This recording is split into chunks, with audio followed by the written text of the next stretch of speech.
President Muhammadu Buhari appoints new secretary to the government of the Federation. Senator Bola Ahmed Tinubu expresses confidence in the ability of President Muhammadu Buhari to transform Nigeria. Protection of intellectual property in focus as Copyright Society of Nigeria celebrates 2017 week. These and more on Panorama coming to you from Lagos Network Center. I am Ademola Adeoye. Stay tuned. We shall be back shortly.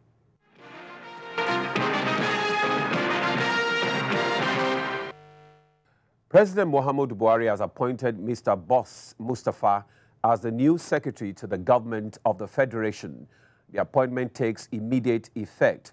This is sequel to the termination of the appointment of the suspended secretary to the government of the Federation, Babachi David Lawal. A statement by the special advisor to the president on media and publicity, Femi Adesina, says the president also accepted the recommendation of the panel headed by the vice president, Professor Yemi Osinbajo, to terminate the appointment of the Director General of the National Intelligence Agency, IOK.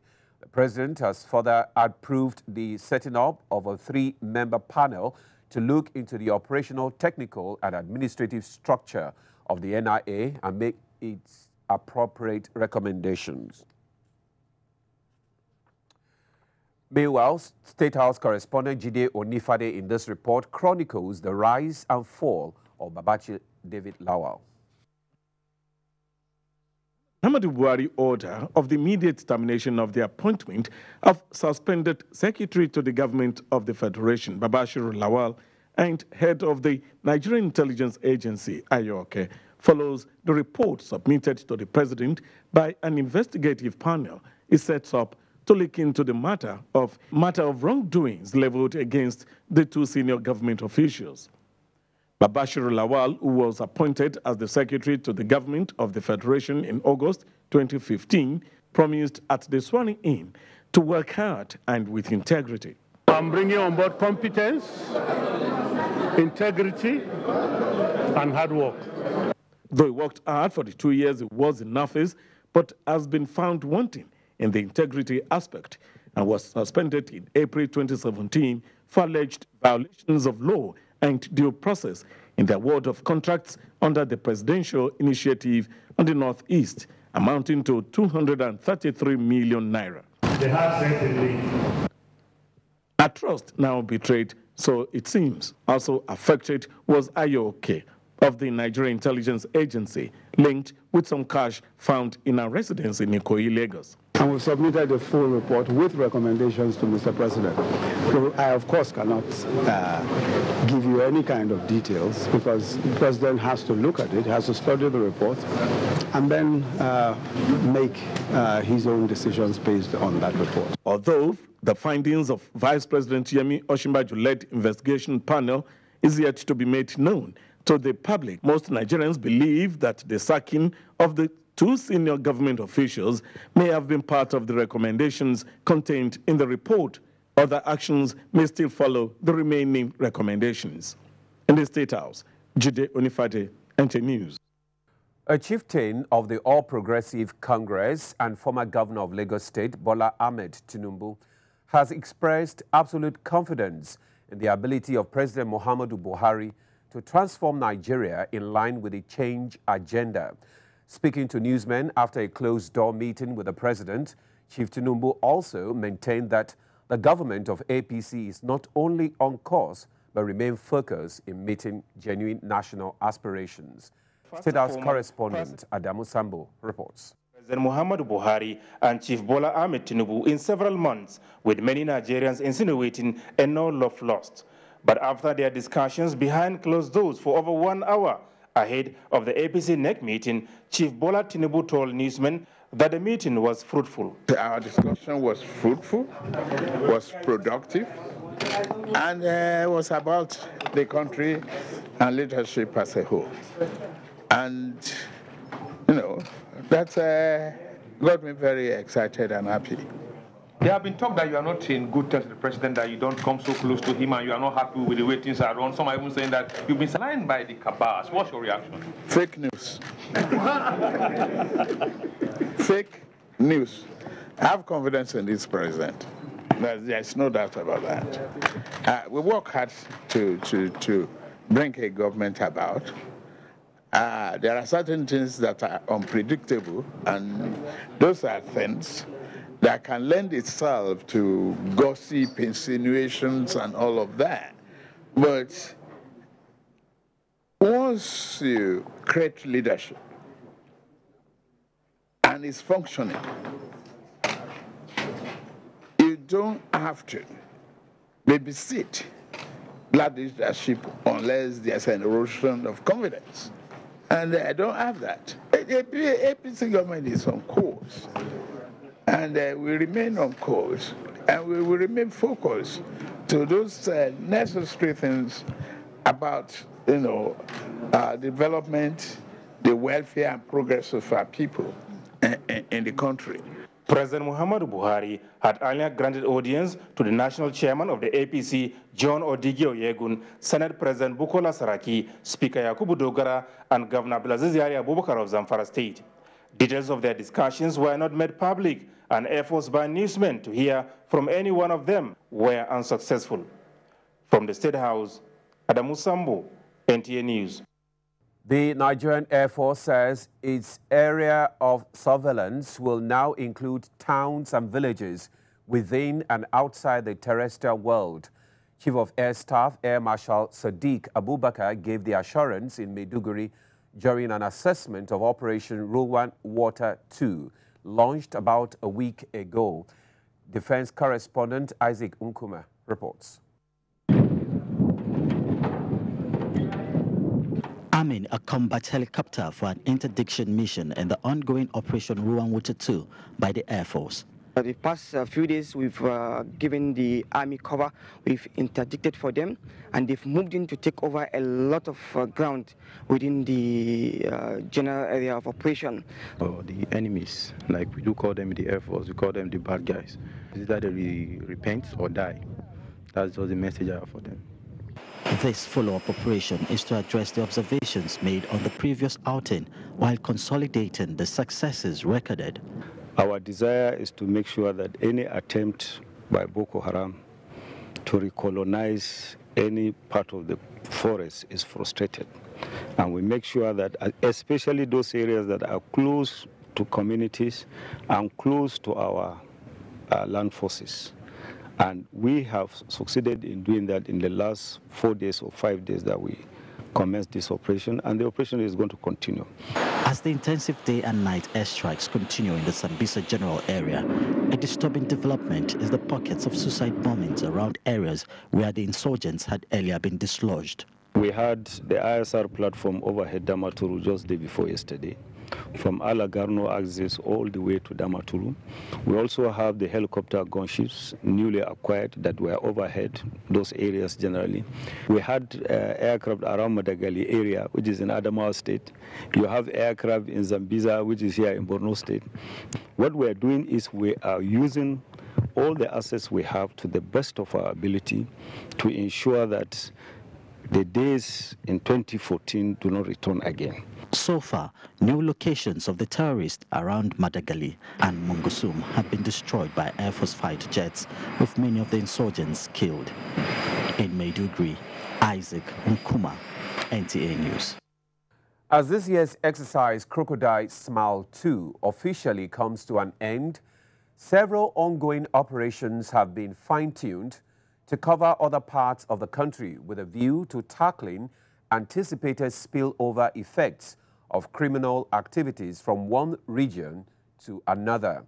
Chief of Army Staff Lieutenant General Tuko Brotai made this known at the official closing ceremony exercise Crocodile Smile 2, which took place at the 192 Battalion Nigerian Army, Owode, Ogun State.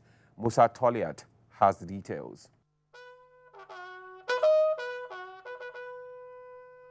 The 21-day intensive exercise focused on checking the spate of pipeline vandalism, kidnapping, militancy, smuggling, and drug-related crimes. Chief of Army Staff, Lieutenant General Tuko Bratai, who was represented at the event, said Exercise Crocodile Smile 2 has not only reduced criminal activities in Lagos and Ogun States, but has also boosted interagency security collaboration and comradeship. In the last few weeks, the troops have traversed several black spots and hideouts, both on land and in the creeks. In the process, series of arrests and recoveries were made, and the arrested persons have been handed over to relevant security agencies. General Officer Commanding 81 Division, Major General Peter Dauke, said the exercise has sharpened the skills of the troops and made them combat ready for emerging aggression. During the conduct of the exercise, troops were exposed to the rudiments of administration in the field, operational staff work, and battle map marking. Based on the general conduct of the exercise and feedbacks, the results of the filtering exercise were largely achieved. Civil-military relations, which included donations and free medical services in host communities, was an integral part of the exercise. We are expressing our joy and, of course, the heartfelt we have for this exercise. Decorations of recently promoted officers heralded the closing ceremony of exercise Crocodile Smile 2. In Lagos, Musa Tolian, NTA News. The need for commandants in the Nigerian Army to be highly innovative and resourceful in an environment of competitive demands has been brought to the fore. This was at a workshop for general officers, commanding corps commandants, and commandants of the Nigerian Army's Corps held in Abuja. Olajide Bello reports that the Chief of Army Staff, Lieutenant General Tuko Buratai, was represented by Major General Rashid Yusuf. The dwindling resources of the country, the Nigerian Army continues to display its gallantry and show of force in degrading Boko Haram insurgents and other forms of criminal activities in the country. In a bid to sustain the successes recorded and in line with the Chief of Army Staff vision for a professional responsive army, a resource management workshop was put together. Creativity and innovativeness are part of the core values of every military organization. A commander and leader must therefore demonstrate these qualities. Thus, a military commander and a leader is a manager of personnel and resources. He galvanizes and nets the two variables towards achieving operational goals. It is pertinent to state that this workshop was conceptualized in line with the COAS directive, which was born out of the fact that despite the successes we have recorded in our various operational engagements, particularly in the Northeast, there seems to be an apparent gap in the level of creativity, innovation, and resourcefulness amongst commanders in the military and other security agencies. The two-day workshop will address modern approaches to command and leadership and management of resources in the period of national economic recession. In Abuja, Olajide Bello, NTA News. The Lagos State Police Command is set to clamp down on illicit drug peddlers in the hospitality industry with a view to entrenched 24-hour business activities across the Lagos metropolis. Commissioner of Police Imohimi Edgar stated this at a meeting with hoteliers, nightclub owners, and operators of relaxation centers in Lagos State. Musa Toliat completes the report. Imohimi Edgar said the need to clamp down on drug peddlers is born out of quest to ensure that the youth population in the state are not unnecessarily exposed to drug abuse when they hang out at relaxation centers. CP Edgar therefore invited operators of hospitality industry to rub minds on how best to secure their businesses and ward off people with ulterior motives. We have issues of drug problems in our establishment. We must find solutions. We have problems where hoodlums now take off from your establishment to go and commit robbery and crimes. We have issues with that. That is why we are here. What I offer you now is partnership.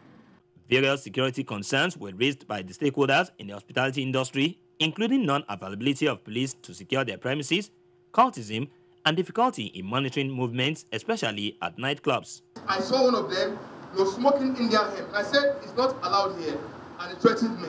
Let us partner. Let us find out. Let us agree that we don't want that anymore. The consensus at the stakeholders' security meeting necessitated the inauguration of a 10-man committee to look into issues of security, drug peddling, patronage by underage youths, and installation of security surveillance equipment in their premises. The committee has 2 weeks to come up with a blueprint on sustainable security network in the hospitality industry. In Lagos, Musa Toliad, NTA News. It's time for us to take a break for some messages, after which Panorama continues. Stay with us.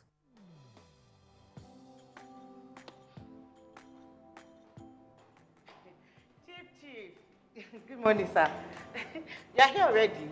No. Now my spirit day, my body day for house. What kind of question is that?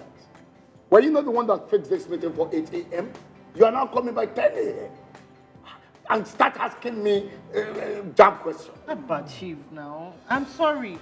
Don't you also go late for meetings sometimes? You know now, African time. No more African time. And no more pancaking of face during office hours. At the end of the day, we will lose valuable time. We will not make progress. If we want to move this nation forward, we must treat business as business and respect time. Change begins with me. Thank you, sir. I'm sorry. Can we go for the meeting now, Chief? Better. This message is brought to you by the National Orientation Agency in conjunction with the Federal Ministry of Information and Culture.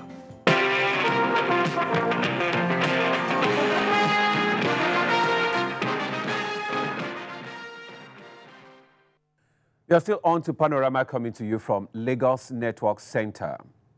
The Lagos State Magistrate Court sitting at Ebute Metta has further adjourned the case between the State Police Commissioner and Folashade Idoko over an alleged murder of her late husband, Lawrence Idoko, to the 4th of December 2017. This is to enable the court get further advice from the Director of Public Prosecution, DPP Lagos State, on the matter. Tunde Saiki has more. The defendant, 23 years old auxiliary nurse Folashade Idoko, was alleged to have, on the 20th of August 2017, stabbed her late husband, Lawrence Idoko, to death with a kitchen knife at their residence in Ayetoro, Ijaniki area of Lagos, in an argument over alleged involvement in extramarital affairs. When the matter came up in court, the defendant, who is currently in custody, was absent. Her counsel, Sylvester Effiong, however, told the court that DPP is here to make its advice available to the court, and as such, the court should please give further directives to the DPP to hosting them so as to enable appropriate trial to commence. This the prosecuting counsels did not object to, thereby making the presiding magistrate, A.K. Ario, to adjourn the matter to the 4th of December 2017 for further hearing from the DPP. Since there is no trial, there is no mention, there is no issue, that may be the reason why they didn't. Even IPO also was not in court. It's a capital offense. You know, this is a matter that has to do with the state. You know, that's why the file has been referred to the Directorate of Public Prosecution for legal advice. It's because it is not the role of the magistrate courts to prosecute or to try the offense of murder. Is the High Court. So what we need to do now is follow up with the DPP to ensure that the advice come before the next adjourned date. Meanwhile, as at the time of filing this report, there was a peaceful protest outside the court by some civil rights organizations calling for a speedy trial of the case. Domestic violence against men is shockingly on the increase. But one thing I want people to realize is that domestic violence is gender blind. The 3-year-old marriage of the deceased and the defendant is said to be blessed with 2 children, aged 3 and 1. In Lagos, Tunde Saiki, NTA News. Developing strategies and policy framework to protecting owners of intellectual property was the focus of this year's Copyright Society of Nigeria's lecture. Amici Pius reports that the lecture attracted stakeholders in the nation's creative industry. It was a gathering of some of Nigeria's best brains on intellectual property rights and protection, drawn from both public and private sectors of the economy. Minister of Foreign Affairs, who gave an overview of a global perspective on intellectual property, spoke extensively on why developing nations like Nigeria must begin to develop capacity to grow a vibrant knowledge-based economy. You're born a genius or you nurture it. It's natural or nurtured. So the government can nurture by creating the appropriate environment. And so you're talking about, policy, you're talking about capacity building, you're talking about institution building, and you're talking about, at the foundation, good education.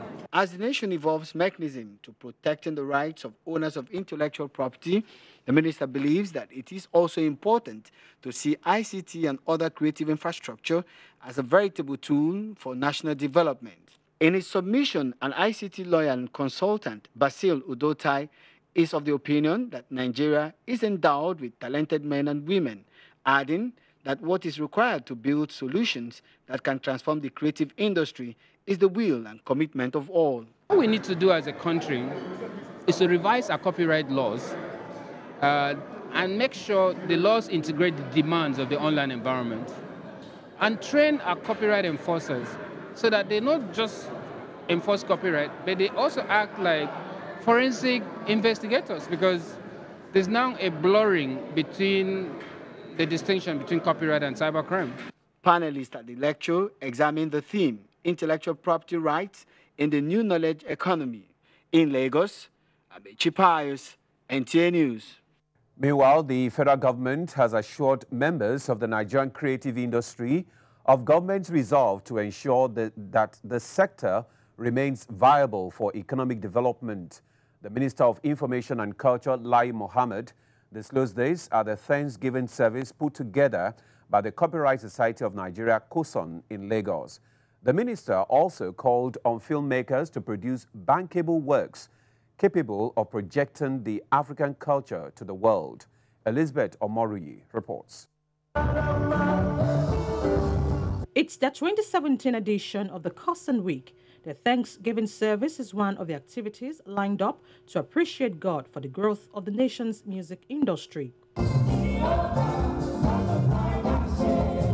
They came from far and near to chart a way forward on how to move the industry to greater heights.